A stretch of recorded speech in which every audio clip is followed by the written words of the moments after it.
assunto agora vai ser esse, o ex-presidente. O estado de saúde dele voltou à tona após uma publicação do filho, o vereador Carlos Bolsonaro, que demonstrou bastante preocupação com ele. De acordo com Carlos, o ex-presidente tem dormido mal e tem sofrido com crises de refluxo, soluços e vômitos. A gente vai ver esse post aqui no telão. Vamos colocar, por favor.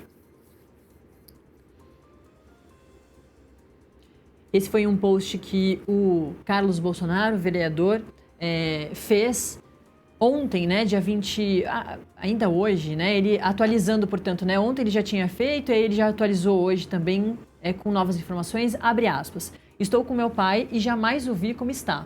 Está soluçando, dormindo e fico com medo de refluxo nesse estado, o que pode de fato se tornar fatal, caso broncoaspire o que vomitar. Se acordado, vomita constantemente. Dormindo, fico com calafrios só de olhar. Como gostaria de expor. E aí ele continua ali, né, falando sobre essa questão do ex-presidente Jair Bolsonaro, aspas, portanto, do Carlos Bolsonaro, que vem acompanhando, pelo menos de longe, né, todo mundo que quer visitar o ex-presidente Jair Bolsonaro na prisão domiciliar, na casa dele, no Jardim Botânico, aqui no Distrito Federal, precisa da autorização do ministro Alexandre de Moraes. E aí o Carlos até comenta isso ali, falando que como também está essa situação de ver de longe, que é difícil de encontrar com o pai, ele fica bastante preocupado.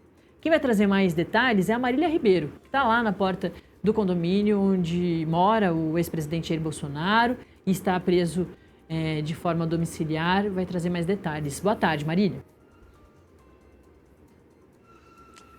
Oi, Nath, boa tarde para você, a todos que nos acompanham aqui no Contexto. Boa tarde, Felipe. Pois é, nós estamos aqui ainda na frente do condomínio do ex-presidente Jair Bolsonaro. A nossa equipe aqui da TVM chegou por volta das 5h30 da manhã. A gente pegou ali as primeiras movimentações, Nath, aqui do condomínio onde reside o ex-presidente Jair Bolsonaro. Isso porque ele tem visita neste momento, ele está com o deputado federal Nicolas Ferreira. Ele recebeu aí a autorização para poder visitar o ex-presidente. Ele chegou ali por volta das 10h30 da manhã.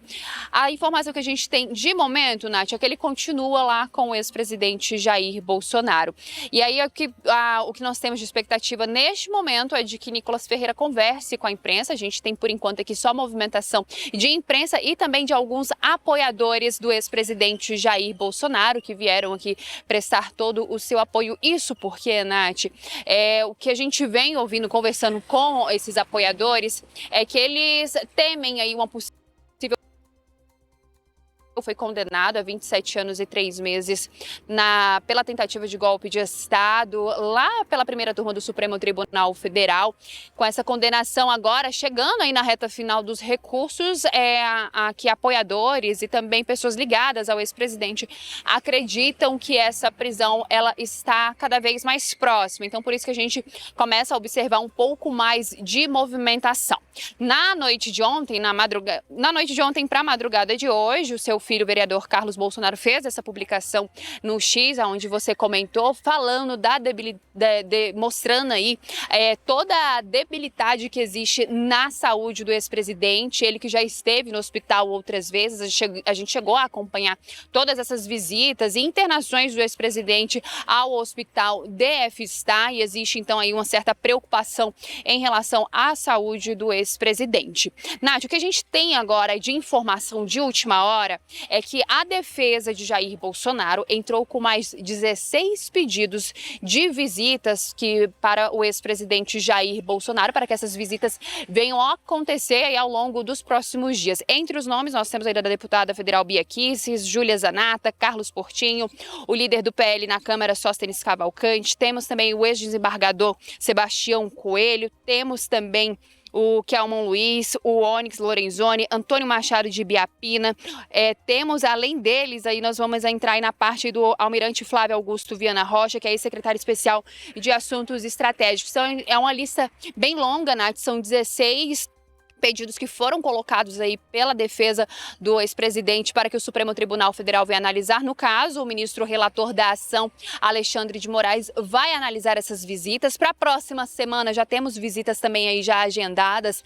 Temos para a próxima semana o governador de Goiás, Ronaldo Caiado. Também existe a previsão de que Tarcísio de Freitas, governador de São Paulo, também venha visitar o ex-presidente, que está em prisão domiciliar desde o dia 4 de agosto. Ele vem cumprindo aí essa prisão domiciliar, não por conta desse inquérito no qual ele foi condenado lá no Supremo Tribunal Federal, na primeira turma, mas sim por conta da ação penal que envolve ele e o seu filho, Eduardo Bolsonaro, que está nos Estados Unidos por coação e tentativa de obstrução da justiça no julgamento da ação por tentativa de golpe. Esse julgamento foi o que foi concluído pela primeira turma do Supremo Tribunal Federal. As informações desses novos nomes aí de visitantes que o Supremo Tribunal Federal vai analisar, elas foram repassadas aí, confirmadas pela nossa setorista de judiciário, a Manuela Alcântara, me passou essas informações agora há pouco. A gente vem conversando, trazendo todas essas informações. Nath, por enquanto, essa é a movimentação aqui no condomínio. Daqui a pouquinho a gente deve ter Nicolas Ferreira conversando com a imprensa. Se isso acontecer ainda durante o Contexto Metrópolis ou então em qualquer outro horário, a gente vai trazer todos os detalhes, essas informações que a gente vai acabar cobrando ali de Nicolas Ferreira, pedindo para ele, né, falar sobre a saúde do ex-presidente, já que esse tweet de Carlos Bolsonaro ele foi feito na madrugada de hoje. Então a gente precisa saber como é que está a saúde do ex-presidente Jair Bolsonaro. A gente chama aqui, Nath, qualquer informação nova, qualquer novidade, a gente vai acionar. Ô Marília, informação de só quem está aí mesmo que consegue nos trazer. Como está a movimentação de manifestantes? Eles já apareceram por aí ao longo, né, dessa passagem aí, ou desse acontecimento na vida do ex-presidente Jair Bolsonaro, da prisão domiciliar na casa dele? A gente viu, né, diversos manifestantes aparecendo a favor e contra. A gente viu agora uma imagem também de uma pessoa com uma bandeira de Israel. Mas você viu já a movimentação?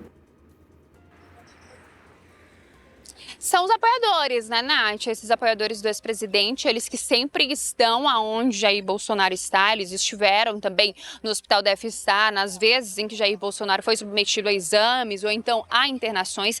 E aqui a gente tem sim essa movimentação deles. Eles estão bem ali logo atrás de mim, ali com a bandeira de Israel. E geralmente são sempre as mesmas pessoas que acabam comparecendo aonde o ex-presidente está. Eles acabam soltando aí palavras de ordem, chamando pelo nome do ex-presidente Jair Bolsonaro. Algumas vezes a gente vê até assim uma certa discussão entre apoiadores do ex-presidente junto aí com apoiadores do atual presidente, o presidente Lula. Outra informação também que a gente tem, Nath, é porque para quem não é daqui de Brasília, a gente está a cerca de uns 20 quilômetros da Esplanada dos Ministérios, onde fica o condomínio do ex-presidente. A gente está em uma primeira entrada do condomínio, é uma das entradas do condomínio. Mas existe uma outra entrada que fica do outro lado, onde nós também tínhamos ali uma portaria que foi montada por profissionais, por jornalistas, por repórteres cinematográficos. E nessa portaria, então, os seguranças do condomínio solicitaram que esses profissionais pudessem se retirar, que caso eles não se retirassem, eles iriam chamar a polícia. Todo mundo saiu, veio aqui para frente, mas a gente até mandou umas imagens mais cedo mostrando que nós tivemos sim a polícia militar aqui, mas nada relacionado ainda à prisão do ex-presidente Jair Bolsonaro, mas sim para poder colocar ordem, porque existe a questão de trânsito aqui. É um condomínio onde existem vários moradores, então eles vieram para poder mexer nessa parte de trânsito, ver também o que estava acontecendo, Nath. Então, por enquanto mesmo, de movimentação é só essa da polícia militar, por conta de trânsito, e também de profissionais, jornalistas e também de apoiadores do ex-presidente, Nath. Ele trouxe aí informação de mais bolsonaristas pedindo para visitar o ex-presidente Jair Bolsonaro. Esse é um ponto bastante interessante da gente trazer aqui, porque a gente fez, inclusive, na semana passada, quando completou 100 dias da prisão domiciliar do ex-presidente Jair Bolsonaro, o Metrópolis fez esse especial, inclusive com a ajuda da Manuela Alcântara, que foi citada pela Marília, 100 dias sem solidão. Uma brincadeira ali com o livro histórico do Garcia Marques, dos 100 anos de solidão. E lá eles traziam a informação de que o ex-presidente Jair Bolsonaro não ficou sozinho, ele recebeu muitas visitas, 33 autoridades políticas, dessas 33, 26 eram parlamentares, mas chama a atenção que dentro desse número todo, ali tinha o cara crachá, tinha a carinha de todos eles, quase todos bolsonaristas. A gente tinha uma figura de centro-direita, que era Ciro Nogueira, que foi visitar lá no comecinho, mas todo o resto, governadores, as pessoas que foram conversar e visitar o ex-presidente Jair Bolsonaro eram bolsonaristas. Queria te perguntar se, com a aproximação do encaminhamento do ex-presidente Jair Bolsonaro a um presídio, como pode ser a Papuda, a Papudinho, ou até mesmo a manutenção da prisão domiciliar, o bolsonarismo dentro da direita vai se isolando cada vez mais. Ou se não, se existe o bolsonarismo, mas ele está junto com a direita.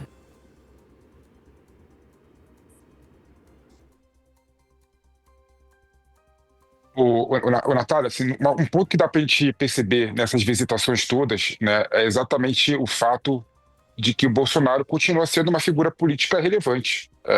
Quer você goste ou odeie o Bolsonaro, não dá para negar a importância dele dentro do jogo político no Brasil. Ele foi presidente do Brasil no último mandato, ele disputou as eleições, né, e perdeu por pouco, né, do presidente Lula. Então ele ainda é uma pessoa que mobiliza, né, multidões, mobiliza paixões, movimenta sentimento. Então, o Bolsonaro, ele vai ser responsável, sim, né, pelo jogo da direita na eleição do ano que vem, né? Não dá para negar esse papel primordial do Bolsonaro no jogo político. E é claro que, no meu modo de ver, eu acho que há espaço para uma direita sem o bolsonarismo, né? Há espaço para uma esquerda também sem o lulismo, né? Mas não dá para a gente não olhar para o cenário político partidário atual e não ver que ainda vamos vivenciar a tal polarização entre Lula, Bolsonaro, bolsonarismo, lulismo, petismo, conservadores, né? Não dá para a gente deixar de lado, né, a importância do Bolsonaro no cenário político no Brasil. E quando você vê, né, as pessoas que foram visitar o Bolsonaro na prisão domiciliar, são políticos relevantes. Ciro Nogueira, por exemplo, uma figura de centro-direita, né, que foi ministro da Casa Civil do Bolsonaro e tem uma importância no espectro político, né? E não dá para falar que ele é bolsonarista, né?